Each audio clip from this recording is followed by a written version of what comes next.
बोलो जयकारा बोल मेरे श्री गुरु महाराज की जय। अमर ज्योति दर्शन।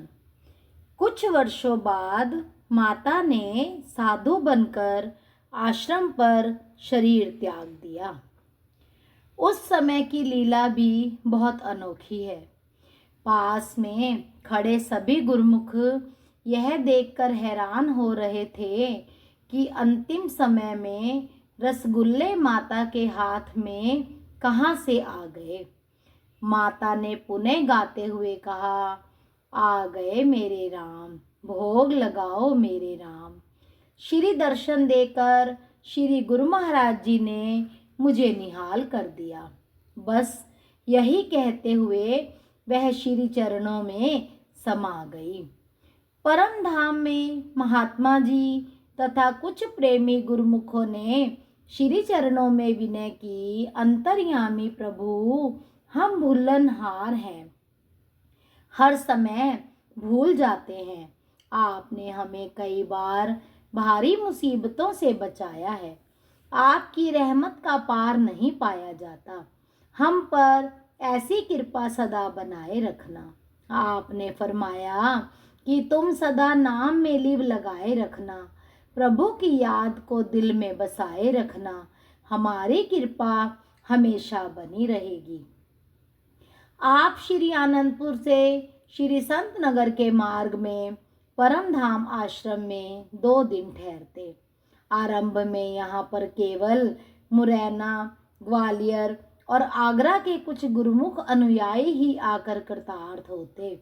त्रिकालदर्शी भविष्य दृष्टा महाप्रभु जी की श्री मौज इसका शीघ्र निर्माण करवाने की उठी। यहाँ पर सहस्त्रों जीव रूहानी लाभ उठाएंगे। इसी लक्ष्य को दृष्टिगत रखते हुए शीघ्र अतिशीघ्र इसके विकास की ओर ध्यान दिया। छोटे से स्थान पर ऐसी रूपरेखा बनाई जिसे देखकर आश्चर्य होता है। एक और भक्तानियों के आवास स्थान तथा संगतों के विश्राम के लिए प्रबंध करवाया। दूसरी ओर भगत जनों का निवास स्थान तथा भक्तों के विश्राम की व्यवस्था करवाई। दोनों ओर लंगर, स्नान गृह व जलपान गृह की सुविधा प्रदान की। श्री परमहंस अद्वैत मंदिर तथा श्री सत्संग भवन में पहुंचने के लिए दोनों ओर अलग अलग मार्ग का विधान है। इस आश्रम की देखरेख के लिए महात्मा अनमोल प्रकाशानंद जी को प्रबंधक बनाया। कुछ शरणागत अनुयायियों को यहाँ सेवा करने के लिए आज्ञा फरमाई। जब जब भी किसी नए स्थान का निर्माण होता, वहाँ विराजमान होकर भक्ति की ओर अग्रसर होने का पथ दर्शाते, निष्काम सेवा का महत्व समझाते, पराये यही वचन फरमाते। इस आश्रम में दिन रात दर्शनार्थियों का आना जाना लगा रहेगा।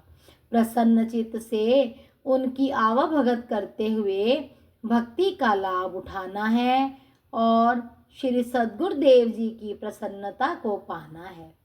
भक्तानियों की ओर आवास स्थान के बीच ही एक कमरे में शांति भवन अभ्यास स्थल बनवा दिया और फरमाया कि श्री आरती पूजा सत्संग सेवा सुमिरन और ध्यान श्रद्धा सहित सेवन करें, निश्चय हो कल्याण। प्रत्येक गुरुमुख अनुयायी इन 5 नियमों का नित्य प्रति श्रद्धा पूर्वक पालन करे। 5 नियमों की परिपालना ही आत्मिक उन्नति का साधन है।